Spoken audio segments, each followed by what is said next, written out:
My name is Lisa, and after having 2 balloons, I managed to lose in total 60 kilo.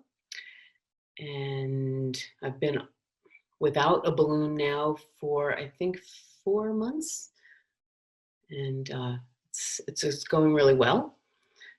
I feel like I've learned enough of the habits because of the balloon to keep going and at least maintain and hopefully eventually go down a little bit more. So with the first balloon, I actually lost 50 kilo. And then I had about a 2-month break. And with the second balloon, I lost an additional 10. It does get a little bit harder as the weight goes down, but it's understandable because I had a little bit less to lose. Yeah, post 60 kilos, I have such a new confidence. I was always confident before, at least I thought, but compared to now, yeah, I wasn't compared to now. And yeah, there's something that comes with finally accepting yourself. And even though I still have weight issues, I'm better equipped to handle that because I'm more confident.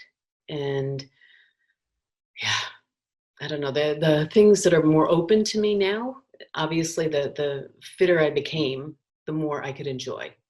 So before Corona times, I had started fencing, which I really enjoyed, and I hope one day to get back into. But it's also been things like enjoying amusement parks, getting back on roller coasters, and I've experienced zip lining for the first time. I never would have attempted that before.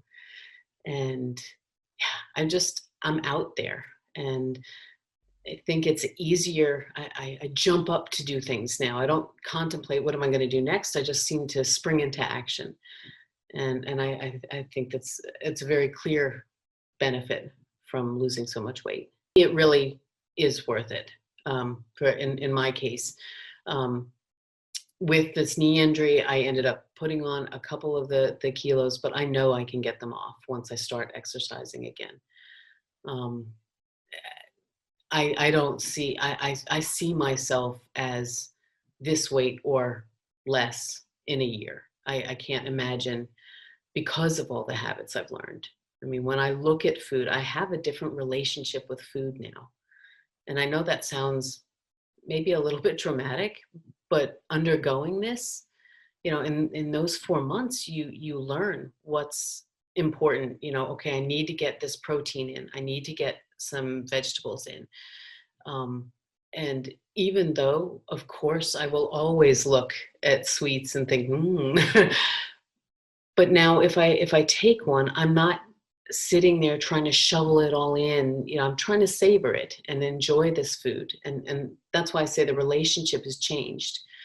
So I feel the balance is better, and I'm looking at it differently.